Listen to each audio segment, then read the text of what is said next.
Bismillahirrahmanirrahim. Assalamualaikum warahmatullahi wabarakatuh.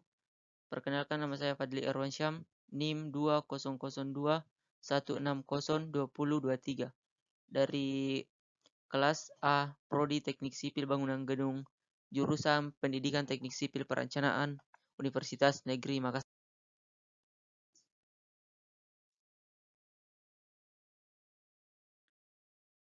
Baiklah, saya akan menjelaskan aplikasi teknologi perangkat lunak yang digunakan dalam perencanaan konstruksi. Yang pertama itu ada AutoCAD, SketchUp. Yang ketiga ada 3D Max.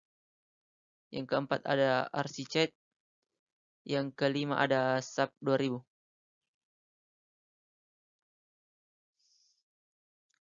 Baiklah, yang pertama-tama saya akan menjelaskan tentang AutoCAD. AutoCAD adalah perangkat lunak komputer CAD untuk gambar 2 dimensi dan 3 dimensi yang dikembangkan oleh Autodesk. Keluarga produk AutoCAD secara keseluruhan adalah software CAD yang paling banyak digunakan di dunia. Adapun manfaat-manfaat AutoCAD adalah biasanya dipergunakan oleh para perancang atau perencana untuk menuangkan ide mereka dalam bentuk gambar atau model. Dalam bentuk gambar dapat berupa gambar 2 dimensi atau 2D dan gambar 3 dimensi atau 3D sebagai visualisasi. AutoCAD juga bermanfaat di banyak bidang terkait, terutama yang berhubungan dengan industri dan rancang bangun. CAD dipakai oleh arsitek untuk merancang bangunan atau gedung. CAD juga dipakai oleh insinyur teknik mesin untuk membuat produk otomotif. CAD juga dipakai oleh insinyur teknik listrik untuk merancang skema aliran listrik. CAD juga dipakai oleh insinyur teknik sipil untuk membuat gambar kerja konstruksi. CAD juga biasa dipakai oleh insinyur mikroprosesor untuk merancang chip komputer. Bahkan CAD dipakai di bidang hiburan dan periklanan. Baik, yang kedua saya akan menjelaskan tentang SketchUp. SketchUp adalah aplikasi berupa model 3 dimensi intuitif yang memungkinkan kita membuat dan mengedit model 2 dimensi dan menggunakan 3 dimensi. Penggunaan teknik cara push and pull yang telah dipatenkan menggunakan perangkat push and pull, desainer dapat mengubah permukaan datar apapun menjadi bentuk 3D. Adapun manfaat SketchUp dalam mendesain, terutama untuk mengaplikasikan dalam dunia kerja yang sangat mengutamakan kecepatan proses mewujudkan gagasan ke dalam suatu model presentasi tanpa mengabaikan totalitas desainer itu sendiri. Dalam hal ini, SketchUp sangat membantu dalam presentasi arsitektur,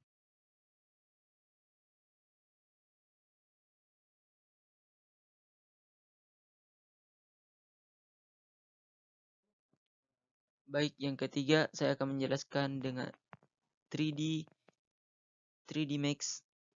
Adapun pengertiannya yaitu 3D Max adalah sebuah perangkat lunak grafik vektor 3 dimensi dan animasi. Ditulis oleh Autodesk Media dan Entertainment atau dahulunya dikenal dengan sebagai Discrete and Kinetics. Perangkat lunak ini dikembangkan dari pendahulunya 3 dimensi Studio 4DOS, tetapi untuk platform Win32. Adapun manfaat 3D Max sangat bermanfaat bagi animator profesional yang mengerjakan film anggaran besar, film India, atau bahkan tempat komersial yang lebih kecil yang membutuhkan gerak 3 dimensi. Bukan hanya itu, 3D Max ini juga sangat bermanfaat di bidang arsitektur dan seniman-seniman.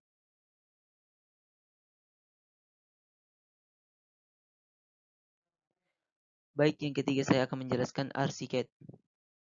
ArchiCAD adalah software BIM terbaik yang dikembangkan oleh Graphisoft untuk arsitek yang bekerja di industri, konstruksi, teknik, arsitektur.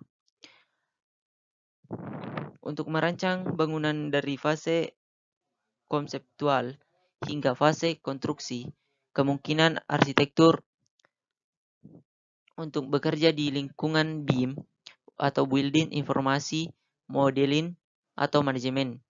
Software Archicad dapat bekerja pada dua platform. Yang pertama ada Mars OS dan Windows tanpa perbedaan besar di antara mereka. Manfaat Archicad memungkinkan pengguna untuk bekerja dengan objek parametrik. Data yang disempurnakan sering disebut objek cerdas oleh pengguna Archicad. Kemungkinan pengguna untuk bekerja dengan baik, representasi 2 dimensi atau 3 dimensi di layar. Gambar 2 dimensi dapat diekspor setiap saat, meskipun model dalam database program selalu menyimpan data dalam 3 dimensi.